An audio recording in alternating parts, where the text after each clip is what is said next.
Hi viewers, welcome to our channel.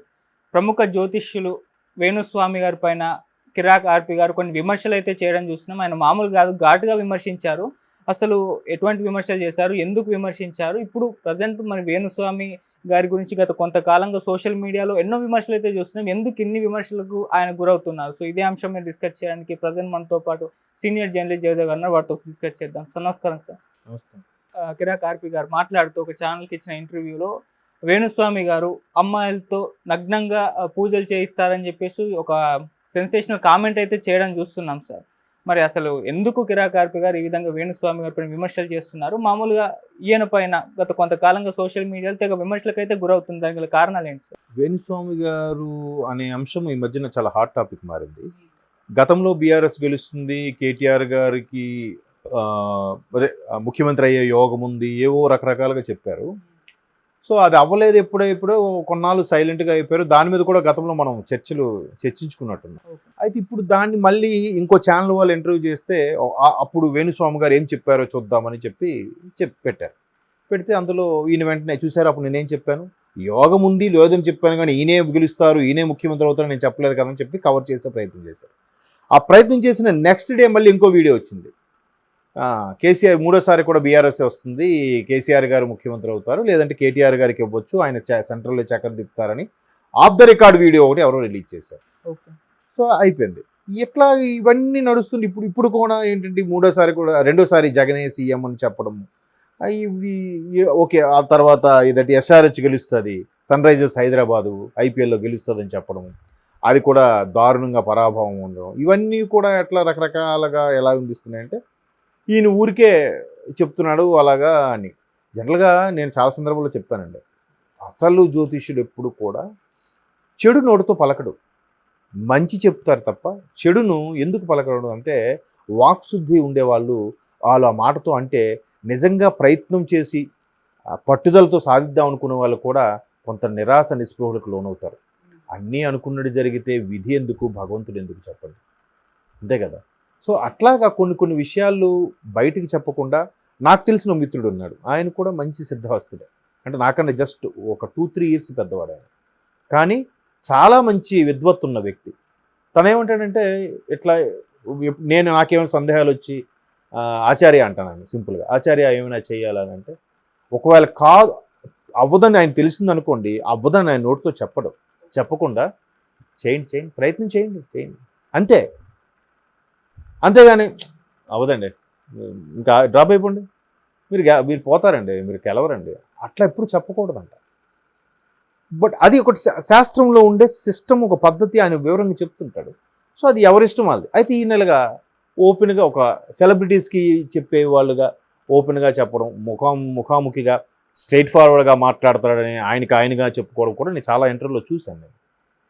So మరలా ఇప్పుడు ఈ అంశం తెర మీదకి వచ్చేసరికి జగన్మోహన్ రెడ్డి గారు సీఎం అవుతారు వాళ్ళగన్నప్పుడు కూడా మొన్న ఏదో సందర్భంలో రాధా మనోహర్ దాస్ గారు కూడా ఏదో సందర్భంలో సీరియస్ అయినట్టుగా చూసారు. ఎందుకంటే టీటీడీ వ్యవహారంలో ఎవరైతే భ్రష్టు పట్టిస్తున్నారో అటువంటి వాళ్ళని కూడా టీటీడీ దగ్గరికి ఆ దర్శనానికి వెళ్ళి వచ్చినప్పుడు బయట అలాంటి సందర్భంలో మాట్లాడడం ఎంతవరకు కరెక్ట్ అనే దాని మీద కొద్దిగా రాధా మనోహర్ దాస్ గారు కాస్త ఆయన ధోరణిలో ఎక్స్ప్లెనేషన్ ఇచ్చారు.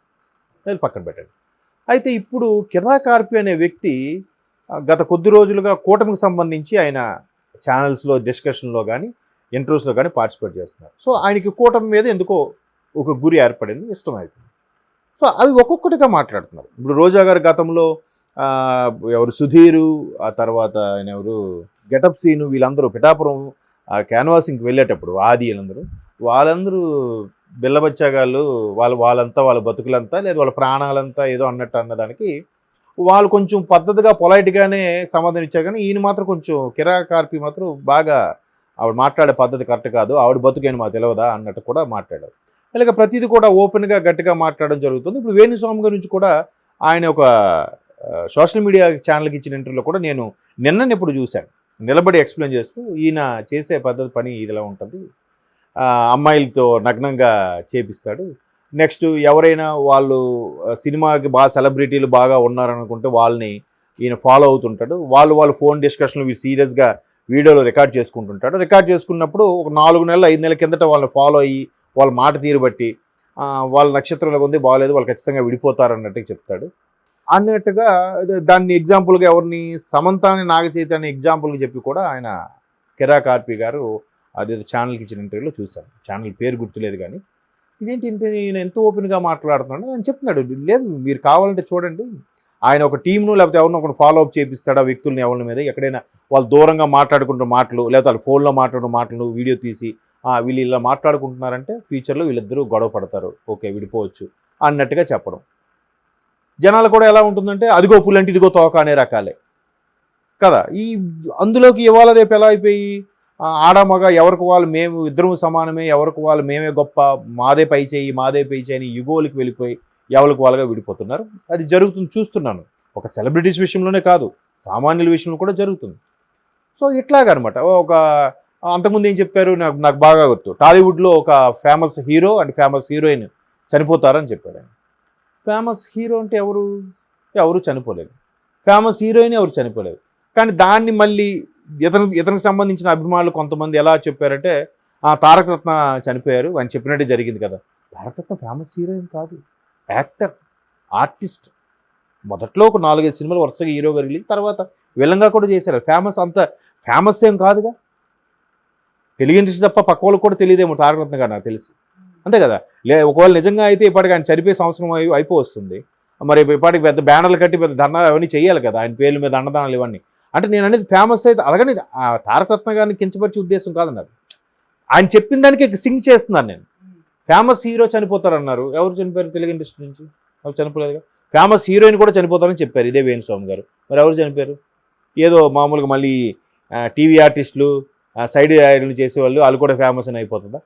కాదు కదా. అలాగే కిరాక్ ఆర్పి గారు ఇంకో విషయం కూడా చెప్పారు, ప్రభాస్ గారికి అసలు హిట్లే ఉండవు, ఇంకా ఆయన కెరీర్ అయిపోయిందని. మేబీ అందరూ వెంటనే అబ్బా అదేంటి రాధేశ్యామ్ పోయింది, జై శ్రీరామ్ అదేంటిది ఆదిపురుష్ పోయింది, ఇంకంతే కాదనుకున్నాం. సలారుకు వచ్చేసరికి చూసారా, సలారు సినిమా పరంగా యావరేజే కానీ కలెక్షన్స్ పరంగా బ్లాక్ బాస్టర్, అవునా కదా. రేపు రాబోయే ప్రాజెక్టులన్నీ కూడా బీభత్సమైన ప్రాజెక్టులే. మరి ఎట్లా ఉంది? ఇంకో ఆర్టిస్టు గురించి కూడా చెప్పారు, అంటే ఈ అమ్మాయిలతో నగ్న పూజలని కానీ. నేను అంటే చాలామంది చెప్పేది ఏంటంటే ఈయన గౌహతి దగ్గర కామాఖ్యదేవి అమ్మవారి పూజలు చేపిస్తారని, స్పెషల్గా ఆ పూజల కోసమే కొన్ని వేలల్లో ఛార్జ్ చేస్తారని. ఇంకొంతమంది జర్నలిస్టులు కూడా ఆయనకు అక్కడ గుడి దగ్గరికి వెళ్ళి ఇంటర్వ్యూ చేసిన వాళ్ళు కూడా ఉన్నారు, నేను కావాలంటే ఇలా చేస్తానని. అయితే కిరాక్ ఆర్పి చాలా దుందుడుకు స్వభావంతో చాలా కొంచెం పదజాలం కూడా డిఫరెంట్గా వాడారులేండి, ఇప్పుడు మనం మాట్లాడుకోలేము. చాలా దారుణంగా విమర్శించారు కిరాక్ ఆర్పి కూడా వేణుస్వామిని కూడా. అంటే నన్ను ఏమైనా చేయని కావాలి, నేను చంపేస్తే చంపిన హైదరాబాద్లో ఉంటాను, హైదరాబాద్ చంపిమనండి, బట్ నాకు బెదిరింపు కాల్స్ కూడా వస్తున్నాయి. బట్ ఆయన చెప్పేది కరెక్ట్ కాదు. జగన్కి యోగం లేదు, జగన్ కాదు పవన్ కళ్యాణ్కి యోగం లేదు, లోకేష్కి యోగం లేదు, చంద్రబాబు గారికి యోగం లేదు. మీరు ఎలా చెప్తారు? మీరు ఒకవేళ మీకు ఎవరు చెప్పమని అడిగారా? ఎందుకు అలా చెప్తున్నారు ఓపెన్గా? అవ్వలేదనుకో చూద్దాంలేండి. అలా ఇప్పుడు ఎలా అంటే రాజుగారి పెద్ద భార్య మంచిది అలాగే చెప్పాలి. చిన్న భార్య వేస్ట్ అండి, మంచిదే కాదండి, దాని జాతకం బాగాలేదండి, దాని నక్షత్రం ఇలా అనకూడదు. మరి చిన్న భార్య అని అంటే చూద్దాం రిజల్ట్ వస్తాయి కదా మీరే చూస్తారు అన్నేస్తే అయిపోయింది కదా. చిన్న భార్య వేస్ట్ అండి, అది పెద్ద తిరిగిపోతండి, అట్లా చెప్పకూడదు కదా, అది నేను అంటున్నాను. సో అట్లా మాట్లాడడం వల్ల కిరాక్ ఆర్పి లాంటి అభిమానులకి కోపం రావచ్చు. ఇప్పుడు ఆయన ఇంకోటి కూడా లేవనెత్తాడు, పర్సనల్ లైఫ్లో కూడా వెళ్ళి ఆయన వాళ్ళ మిస్సెస్ శ్రీవాణి ఆవిడ మంచి వీణతో రకరకాల ట్యూన్స్ ప్లే చేస్తుంది, మన సాంగ్స్ మీరు చూసే ఉంటారు యూట్యూబ్లో, మంచి ఫెమిలియర్ ఆవిడ. వేణుస్వామి గారి మిస్సెస్ కూడా శ్రీవాణి ఆవిడ పేరు, వీణా వాయిద్యురాలు ఆవిడకి వాళ్ళ కన్నవరింటికి అసలు పంపించడండి ఈయన, తల్లిగారి దగ్గరికి ఎందుకు పంపించడు? మీకు ఏం విభేదాలు ఉన్నాయి? అవి ఎవరి ప్రాబ్లం వాళ్ళకు ఉంటాయి కదా, మీరెందుకు ఎదుటి వాళ్ళ పర్సనల్ లైఫ్లో మాట్లాడతారు అనేది కిరాక్ ఆర్పి యొక్క కాన్సెప్ట్. బట్ ఈయన ఇలాగంటారు, ఏదైనా ఇంకొక 4 రోజులు ఓపిక పడితే మొత్తం క్లారిటీ వచ్చేస్తుంది. ఈయన మరొకసారి విఫలమవుతాడా సఫలమవుతాడా ఈయన తీర్పు అనేది తెలిసిపోతుంది. Okay sir, thank you so much sir.